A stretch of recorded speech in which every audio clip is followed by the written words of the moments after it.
Everyone, मेरा नाम है खुशी और हम केमिस्ट्री को कंटिन्यू करते हैं जिसमें हम पढ़ रहे थे केमिस्ट्री का चैप्टर 1 सॉल्यूशन। उसमें हम सेकंड टॉपिक पर आ गए हैं जिसका नाम है expressing concentration of solution.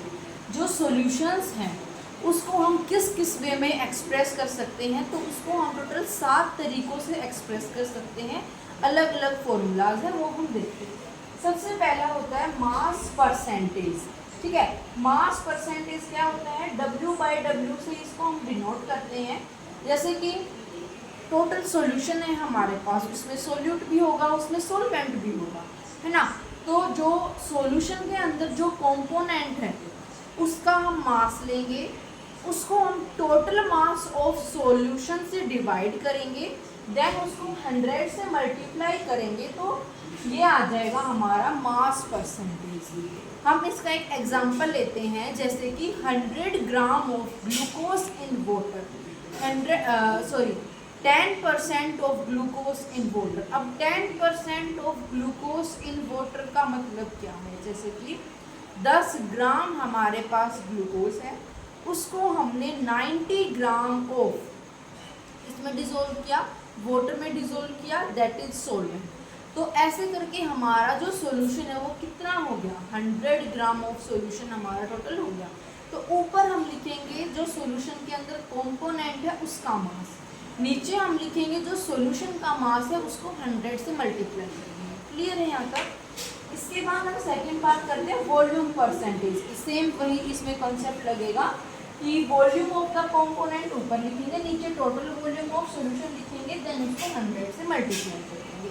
Third जो आता है वो हमारे पास आता है मास बाय वॉल्यूम परसेंटेज। अब हमने दो चीज़ें पढ़ी, first is W/W and second is V/V।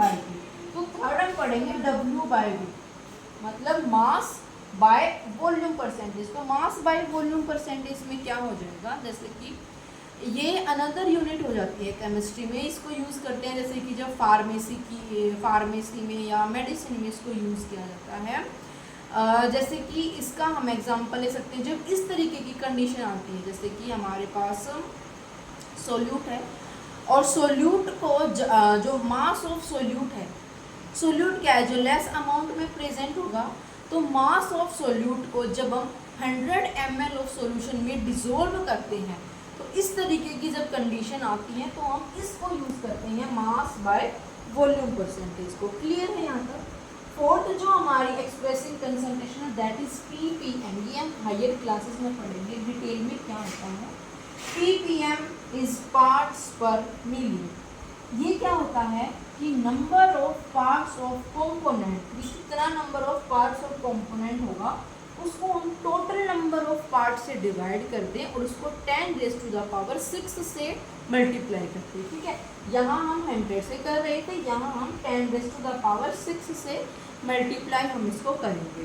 ठीक है, ये होता है जैसे कि जब बहुत स्मॉल अमाउंट में हमारे पास कोई क्वांटिटी होती है तब हम ppm को यूज़ करते हैं। क्लियर है यहाँ तक।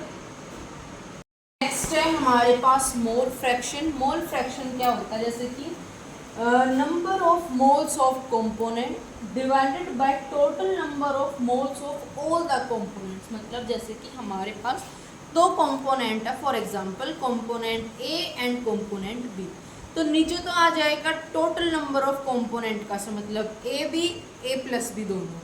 ऊपर आएगा क्या, number of moles of component, कि सिर्फ एक कंपोनेंट का नंबर जो हमें निकालना है। लेट्स फॉर एग्जांपल हमें A कंपोनेंट है, हमें इसका मोल फ्रैक्शन निकालना है तो हो जाएगा Na/Na + Nb। अगर हमें फॉर एग्जांपल B का निकालना है तो हम ये कैसे निकालेंगे, Nb/Na + Nb। ठीक है, नीचे तो हम दोनों का टोटल नंबर लेंगे, ऊपर हम सिर्फ एक का लेंगे जिसका हमें निकालना है। क्लियर है।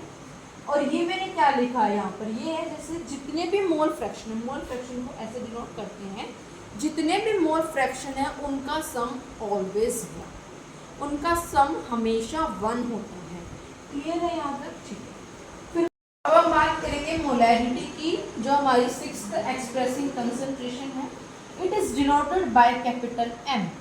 और इसका जो फॉर्मूला है that is moles of solute divided by volume of solution in litres.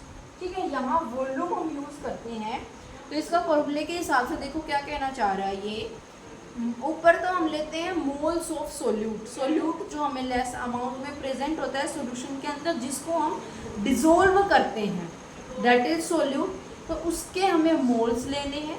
ठीक है, मोल्स कैसे निकालते हैं, ऊपर हम गिवन मास रखते हैं, नीचे हम मोलर मास रखते हैं।